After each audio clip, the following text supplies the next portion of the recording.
What if I told you that somewhere in the world right now, a revolution is happening without soldiers, without borders, and without governments?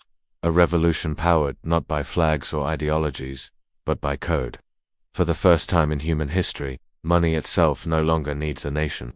And the symbol of that rebellion is a small orange coin, Bitcoin. But here's the question that few ever ask. Did Bitcoin emerge to fix a broken world, or to expose just how broken it already was? Before Bitcoin, the global financial system seemed invincible. Banks controlled credit, governments printed currencies, and ordinary people played by the rules, or so they thought. But the 20th century taught us a brutal truth.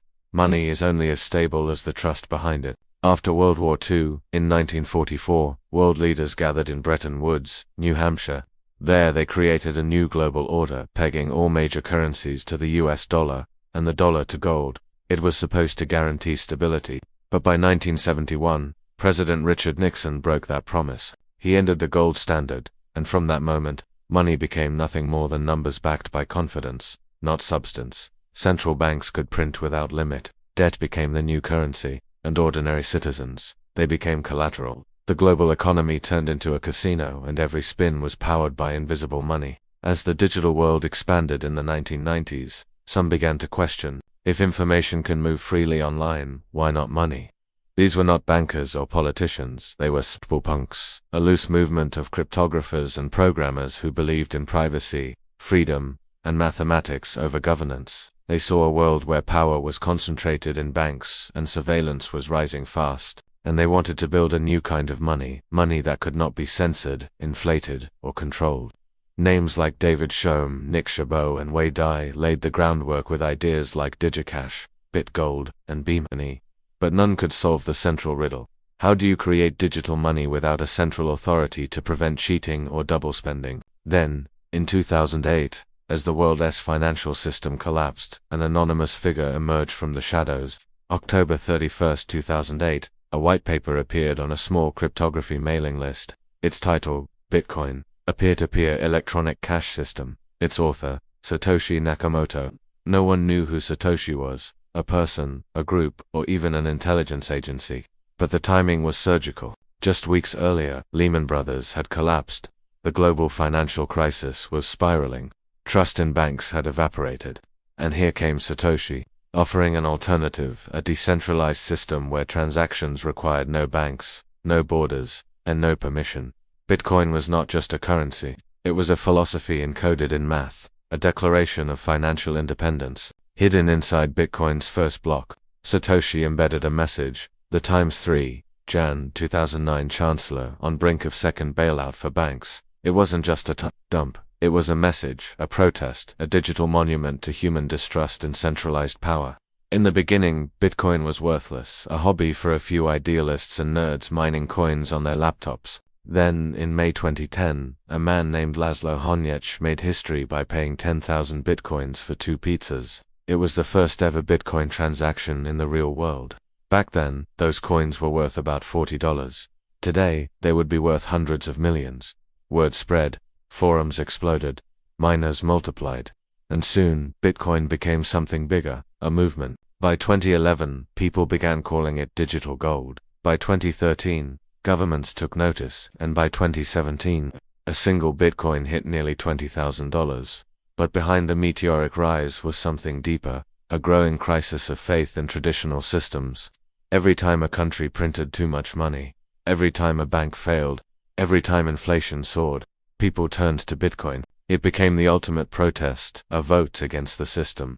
But revolutions are never clean. In 2013, the first major Bitcoin exchange, Mt. Gox, was hacked. Nearly 850,000 Bitcoins vanished.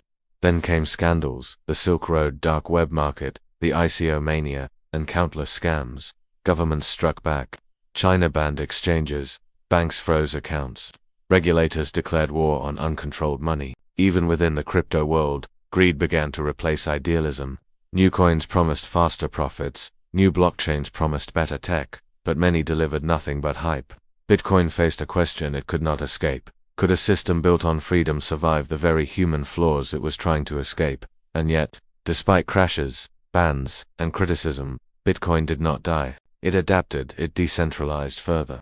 Its very design made it anti-fragile. It grew stronger from attack. While Bitcoin fought for legitimacy, the old system began to fracture. Global debt hit $300 trillion. Inflation soared from Turkey to Argentina to the US. Currencies like the Venezuelan bolivar and the Lebanese pound collapsed completely. People didn't turn to gold, they turned to Bitcoin. For citizens in collapsing economies, Bitcoin wasn't speculation, it was survival. In Nigeria, young people used it to bypass corrupt banking systems. In El Salvador, it became legal tender, a national experiment in digital sovereignty. And across the world, millions used Bitcoin to send money home without middlemen or censorship. Whether you love it or hate it, Bitcoin had become a mirror reflecting the world's financial dysfunctions back at itself. The rise of Bitcoin terrified the global establishment. If money could exist beyond state control, what happened to taxation, monetary policy, or economic power? So governments began working on their answer. CBDCs, central bank digital currencies. Digital money but fully controlled by the state. Unlike Bitcoin, every CBDC transaction could be tracked, frozen, or reversed. It wasn't freedom, it was programmable control. Ironically, what started as an effort to compete with Bitcoin may accelerate its adoption. Because for millions, the more governments tighten their grip, the more people seek a way out. Bitcoin was born as stateless money, but now it stands as the last line of defense in a world drifting toward digital authoritarianism. History doesn't repeat, but it rhymes. In 2008, banks gambled and governments bailed them out. In 2023, inflation hit record highs and central banks once again printed trillions. The more they intervene, the more the system depends on intervention. Every crisis today, from housing bubbles to currency collapses, echoes the same pattern. Too much debt, too much printing, too much trust in the few who control the many. Meanwhile, Bitcoin keeps running block by block, hour by hour, never stopping, never asking permission. It doesn't care about politics. It doesn't care about borders. It just exists. And in that quiet existence, it challenges every assumption about what money and power really mean. To most, Bitcoin is a price chart, but to others, it's something far more profound. It represents a shift from trusting institutions to trusting math, from central control to personal sovereignty, from permissioned money to open systems. That's why Bitcoin matters, not because it's perfect, but because it's a question humanity has never had to answer before. Can we have civilization without centralized money? For thousands of years, we've trusted kings, banks, and empires to define value. Bitcoin dares to ask, what if value defines itself? First takeaway, money is a story. Every empire, every currency, every coin survives only as long as people believe the story. Bitcoin is the first story written in code instead of paper, and that makes it dangerous and powerful. Second takeaway, decentralization is defense. When systems fail, centralized ones collapse catastrophically. Decentralized systems survive, not because they're perfect, but because they can't be easily killed. Third takeaway, freedom always comes with risk. Bitcoin gives you control, but with it comes responsibility. No customer service, no bailouts, no undo button. And maybe that's the point. As governments push digital IDs, programmable currencies, and AI-driven surveillance, the world stands at a crossroads. One path leads to total control, where every transaction is monitored and every dollar has an expiration date. The other leads to self-sovereignty, where individuals, not institutions, hold the keys to their wealth and freedom. Bitcoin isn't just about getting rich. It's about choosing which world you want to live in, and whether Bitcoin succeeds or fails, its message is already written across history. The age of unquestioned financial power is ending. Bitcoin was born from crisis, but its future depends on understanding. Before you dismiss it, study it. Before you fear it, learn from it. And before you ignore it, ask yourself, why are so many trying to stop it?